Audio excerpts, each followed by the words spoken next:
اس کے لب خون آلودہ تھے، اس کی بے قراری دید آنی تھی، بے چینی سی اس کے ارد گرد مہو رقص تھی۔ بد حواسی میں کبھی دم کی طرف دیکھتا تو کبھی نیلے آسمان کی طرف، ایک نظر جاڑیوں کی طرف ڈال لیتا تھا، جیسے دشمن جاڑیوں میں چھپا بیٹھا ہو، مگر اس سے دشمن کیسے چھپ سکتا ہے؟ مجھے یوں لگا جیسے کسی ہمدرد کی تلاش میں ہو۔ اس کی بے قراری میں محسوس کر سکتا تھا، وہ کسی مصیبت میں تھا۔ یہی لمحے تھے جب میں بہت ڈر گیا تھا، زندگی میں پہلی اور آخری بار ڈرا تھا۔ خوف سے میرے پسینے چھوٹ گئے تھے، میرا پورا جسم کانپ اٹھا تھا، میں تھر تھر کانپنے لگا تھا، جیسے مجھے سردی لگ رہی ہو اور میرے جسم پر کپڑے تک نہ ہو۔ سامنے وحشی سانپ پھن پھیلائے بیٹھا تھا اور دوسرا راستہ کوئی نہیں تھا کہ میں وہ اختیار کرتا۔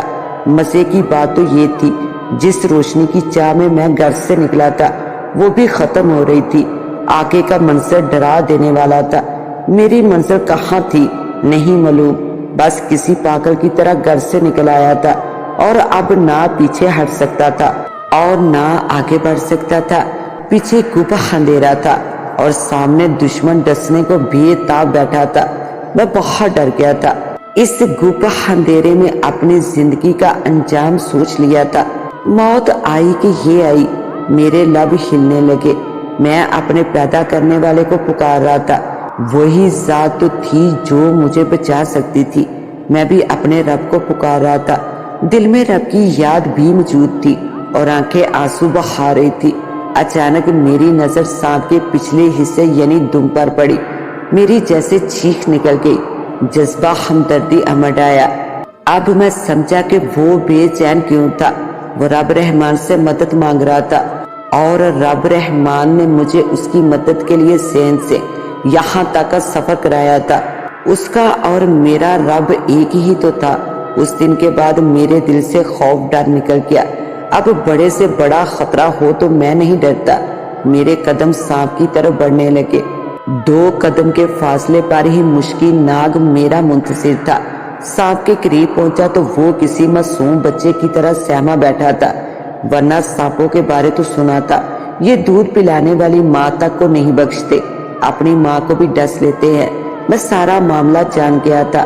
سانپ کیوں بار بار اپنی دم کی طرف دیکھ رہا تھا اور آسمان کی طرف بھی دیکھتا تھا۔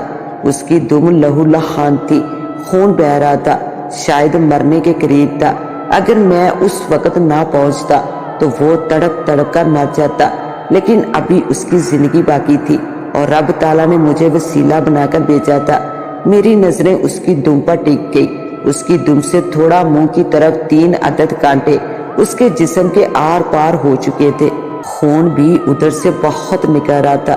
پہلے سانپ نے کانٹوں کو نکالنے کی کوشش کی ہوگی، لیکن ناکام رہا ہوگا، شاید زیادہ خون اسی صورت بہہ گیا تھا۔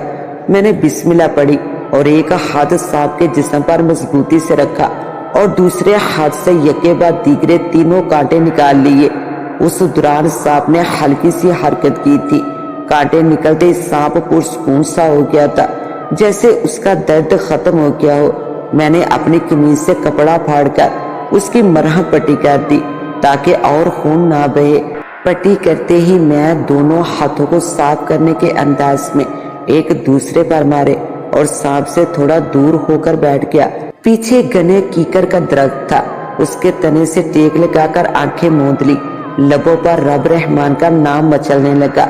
یا اللہ تیرا شکر ہے، آج تیری مخلوق کے کام آیا۔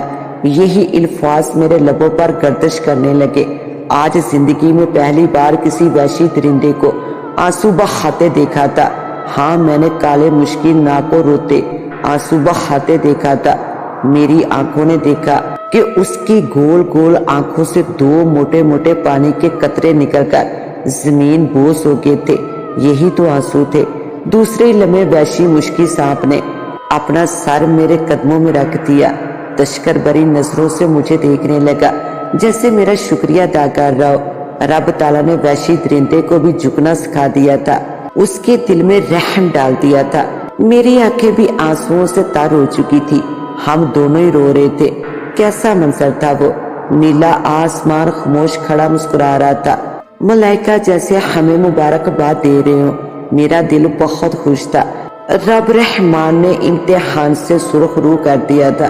میں نے کالے ناگ کو اپنی باہوں میں بھر لیا، محبت اور چاہت کے جذبوں سے سرشار ہو کر کتنی دیر سانپ کے جسم کا لمس اپنے اندر اپنی روح تک محسوس کرتا رہا۔ میں پرسکون سا ہو گیا تھا، میری روح تک سرشار ہو گئی تھی۔ میں اپنی سگی اولاد کی طرح اسے پیار کر رہا تھا۔